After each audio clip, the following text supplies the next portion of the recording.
This week, the Pope takes on robots, artificial intelligence takes up fishing, and gaming takes on Robbie Williams. She offers me complexion.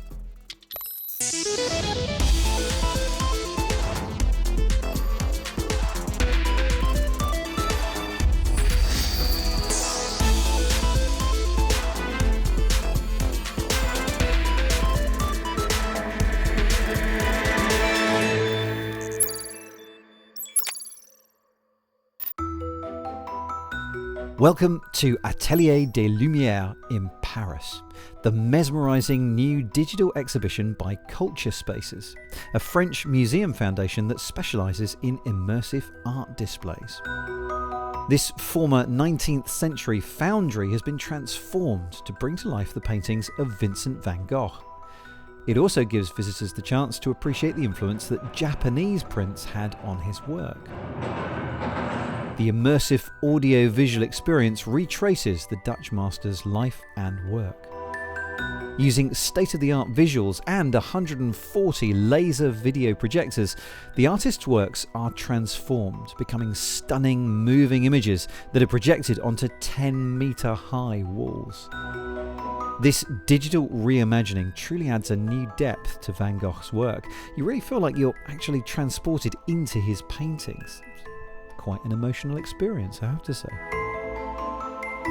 Those behind the exhibition are also hoping that it will help to make fine art more accessible, drawing in younger audiences who can interact with the projections and appreciate the masterpieces in a new and more modern way. First, another surprising confluence where an old institution meets new technology, this time courtesy of the Vatican. Jane Copestake has been investigating how the Catholic Church is influencing robotic research. Robots. These days they seem to be everywhere. From badminton courts to restaurants to monasteries and factories. They're augmenting our lives in various helpful ways. With many countries facing an aging population, issues such as elderly care and access to doctors are being taken on by roboticists. In policing and even warfare, autonomous systems are rolled out for police cars and drones. And with super-fast 5G data networks around the corner, the capabilities of these machines could increase exponentially. This has led many to question the responsibilities that come with these capabilities. And the questions are coming not just from Silicon Valley, but from the heart of one of the world's major religions. At the Vatican, the Catholic Church has brought together scientists and ethicists to discuss these issues. And Pope Francis has written a letter, The Human Community, which emphasizes the urgent need to study the relationship between humans and emerging technologies. The Pope presented the letter to the Pontifical Academy for Life to open the special conference called Roboethics, Humans, Machines and Health. Un progetto che ora, in un contesto in cui i dispositivi tecnologici sempre più sofisticati coinvolgono direttamente le qualità umane del corpo e della psiche, diventa urgente condividere con tutti gli uomini e le donne impegnati nella ricerca scientifica e nel lavoro di cura. One of the star attractions here is Japanese professor Hiroshi Ishiguro, the creator of extremely human-like robots. I'm a Geminoid. I'm a copy of a Professor Ishiguro. He's used them before to speak in his place at conferences, but this time he's come in person. I thought that it's quite important to discuss about the roboethics, and basically the Italy, the Vatican is very important for the roboticists because well, robot is a kind of copy of a human. Therefore, it's better to get approval from the Vatican, right? So actually, Honda did do that. Honda? Yeah, Honda, when they started the Axiom project, they came to the Vatican to get approval from the Vaticans, right? These countries are the origin of humanity, I believe. Professor Ishiguro presented his vision of the future of humanity, a world where humans evolve into robots, leaving behind our organic bodies of flesh and blood. So the important thing is, if you accept the mechanical bodies, you can choose any kind of form, right? You can have, the very the human-like form. You can have, the vehicle types of form, and any kind of, the body you can choose. This is a diversity. Okay. So diversity support evolution. Professor Ishiguro says his vision of one day abandoning our current human form is several thousand years away. Still, many here have doubts about this brave new world. This dream is a terrible dream. It is impossible to unify algorithms and love, algorithms and artists, algorithm and a little part of crazy is part of us. I prefer our limits to our really cold perfection. Professor Ishiguro said one day humans would want to give robots their own rights as we grow in relationships with them and welcome them into our homes as companions and helpers. But this is not a view shared by European governments. We are not of the opinion that AI or robotics should have rights on their own. So the rights pertain to people. If you imagine that someday there will be a robot that completely behaves like a human being, that moves like a human being, looks like a human being, has facial expression like a human being, how then will you decide whether this entity has a soul or not? So we have to discuss that. What does that mean? For many gathered here, the idea of remaining human while entirely dividing body and soul into inorganic entities is an impossibility. But the pace of technological progress means these issues will continue to be discussed. This week, the European Union published a set of guidelines for ethical artificial intelligence, warning algorithms must not discriminate based on a person's gender, race, or age. They suggest in Europe a person should always be told when they're interacting with an algorithm. Earlier this year, the Vatican partnered with Microsoft to offer an international prize on ethics and artificial intelligence, with Pope Francis meeting the company's president, Brad Smith. The Church will also focus on the ethics of AI at its meeting next year, as it continues to explore the relationship between humans and emerging technologies.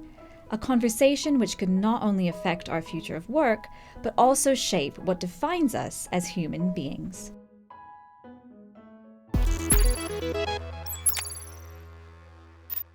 Hello and welcome to the Week in Tech.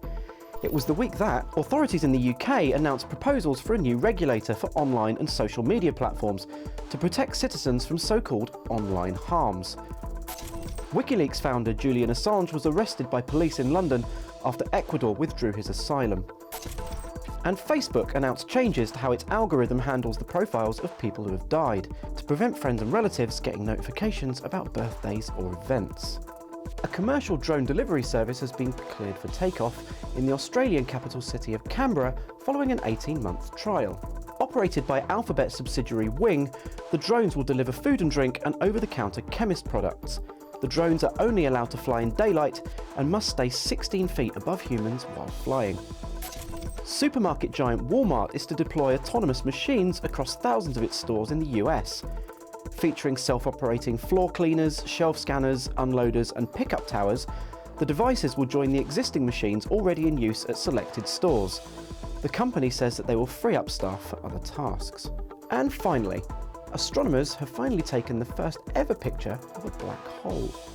Photographed by a network of 8 telescopes across the world, measuring 40 billion kilometres across, the black hole, dubbed an absolute monster, is 500 million trillion kilometres away. Start saving those air miles.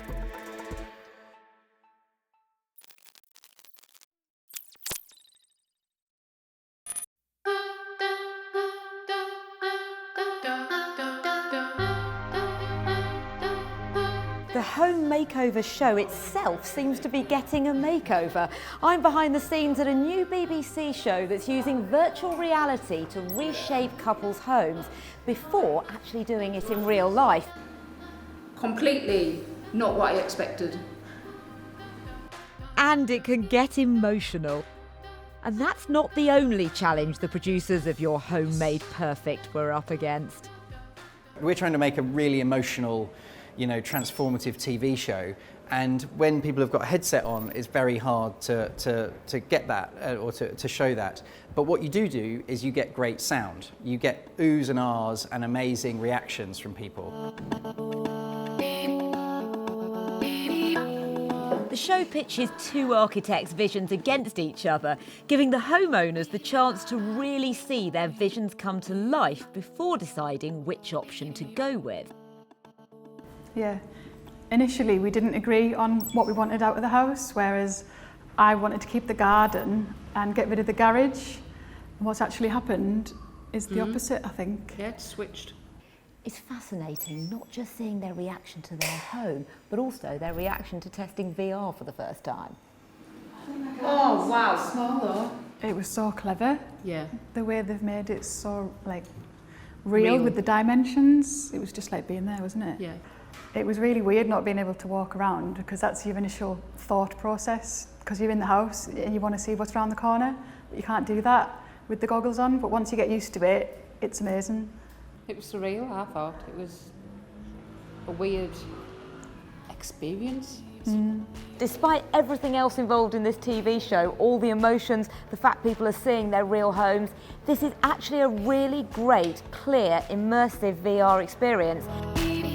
This feels so real. I almost feel like I can reach for that tap. The 360 element is absolutely fantastic. But the one issue it has is I can't actually walk anywhere. So if I go forward, I'm not actually going forward in the virtual world, I'm just likely to walk into something. Opting for the Samsung Gear did mean some physical limitations compared to other VR systems. We did our original tests on an Oculus and we used a Vive as well, and we found that actually to animate something that people could see and walk around, you actually couldn't get the graphics to a very high quality unless you had a supercomputer attached with an air conditioning unit attached to it and a cable. So what we realised is that actually we should be thinking at the end user, and the vast number of people who are going to be watching this, hopefully, will be people watching it on screen on TV. So we were looking for a way to use those final graphics as the graphics that our contributors see. So the best way we found to do that was to create 360 wraparound VFX that could be pretty high quality and play on a Samsung and just in a headset.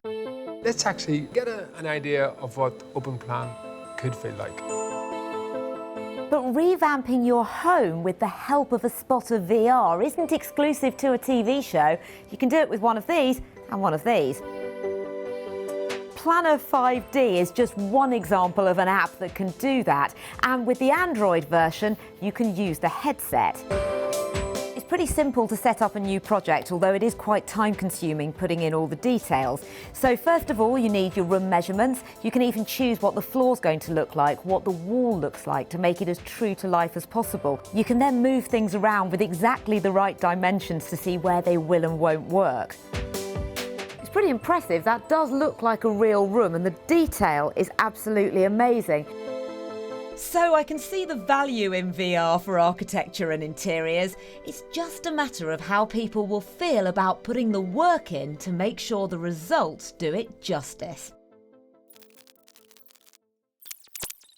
That was Lara. Now, video games have evolved from arcade-based entertainment into a creative art form as culturally vital and powerful as movies and music. Hammering that point home, the London Games Festival plays host to a wide variety of game-related activities across the city. Mark Chislek has been checking out some of the different events that make up this celebration of all things gaming. The London Games Festival is a place where smaller indie games are given an opportunity to shine alongside more well-known AAA blockbuster titles. Kicking off the festival, EGX Rezzed is an event packed with indie games generating the same amount of buzz as their big-budget brethren. This is Axiom Soccer, which is a mashup between football and a third-person shooter. Now, you might think that those two things go together like fish fingers and custard. But after playing for just a very short amount of time, he realised that flying robots punting the ball down the pitch would very probably improve the game in the Premier League. Get that ball away from Michael. Back of the net. Developed by Dundee-based studio Earthbound Games, the team behind Axiom have plans to turn this fusion of football and flying machines into a spectator sport. It's not something that's just designed to be played, it's something that's designed to be watched as well.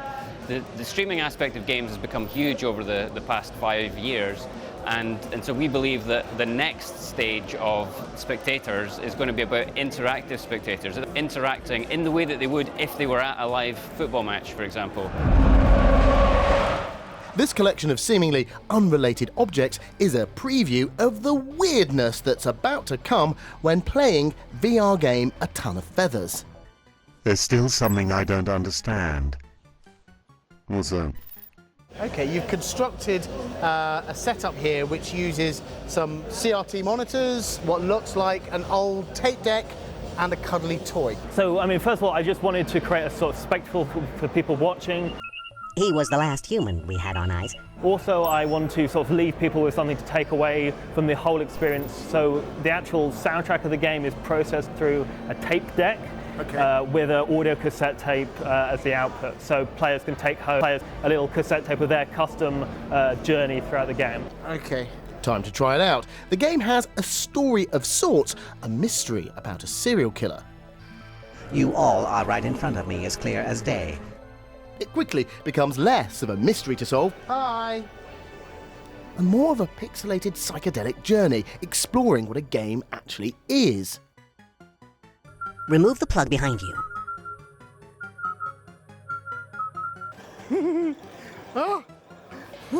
It's like an 8-bit nightmare thought up by David Lynch with help from Max Headroom. As a parting gift, my audio recording of the whole experience. Now all I have to do is find a tape deck. Across town here at Somerset House, the Now Play This exhibition explores the artistic potential of games technology.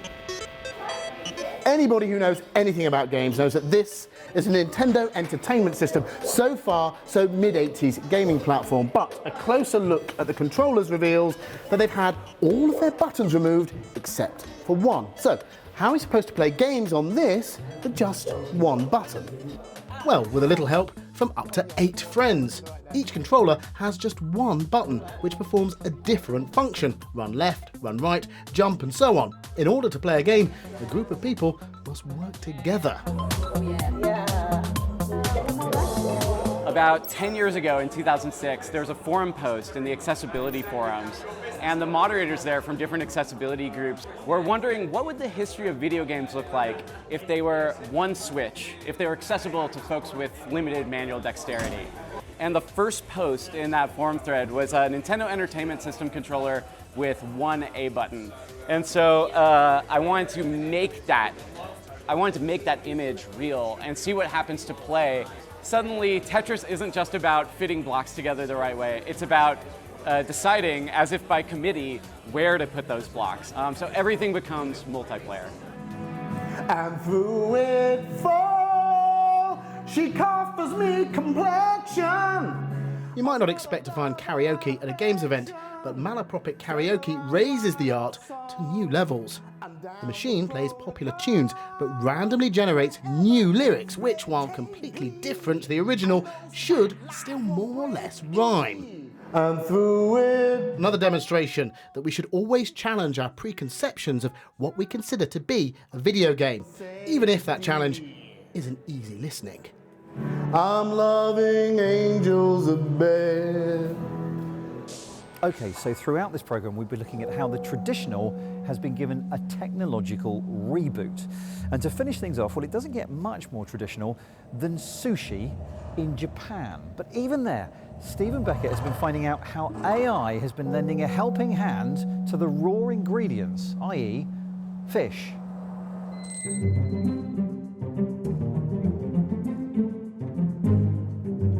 Japan's diet is often hailed as one of the reasons behind their world-leading life expectancy. But with people living longer and births just not keeping up, finding enough people to fill jobs is a growing crisis in the country. We're on our way to see Kindai University's fish farm. About 12 million red sea bream are born and raised here every single year, and they eventually make their way onto Japanese dinner plates.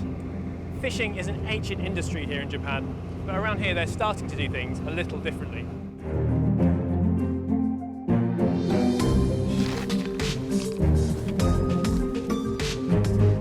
You can start to see a few of the sea bream appearing now. These fish live in these ponds for about 2 years, and then they're sold to other fish farms around Japan, where they raise them even more, and then they're eventually sold to restaurants.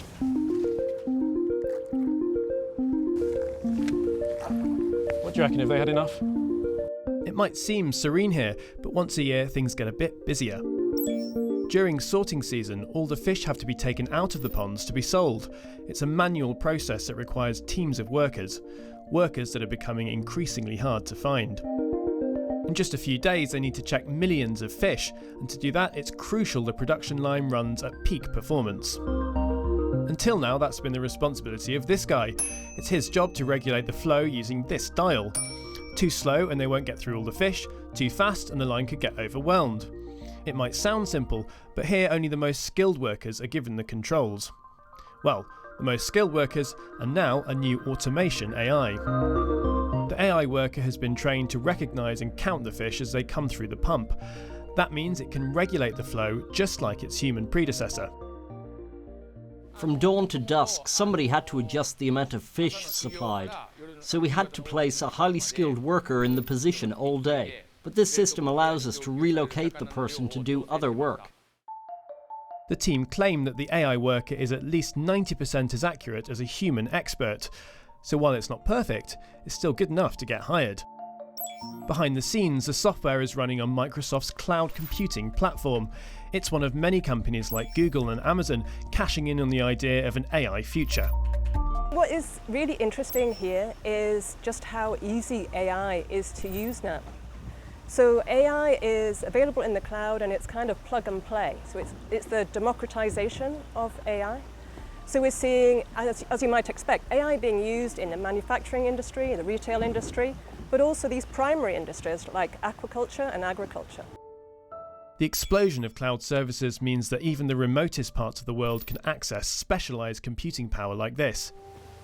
Elsewhere on the farm, they're exploring other ways to automate this traditionally hands-on process. Internet-connected sensors are already monitoring the environment in the tanks here. The hope is that in the future, this data could be used to better care for the fish. Kindai University are getting immediate benefit of removing some mundane tasks, such as the speed of the conveyor belt.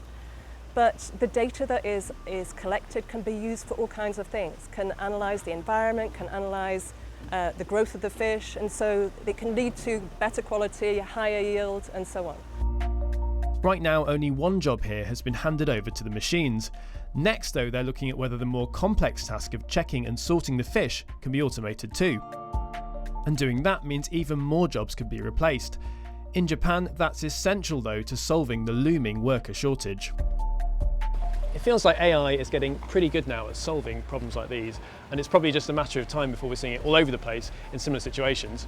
But we're still yet to see any of those massive industry-shifting ideas become a reality. It feels like this is just the beginning.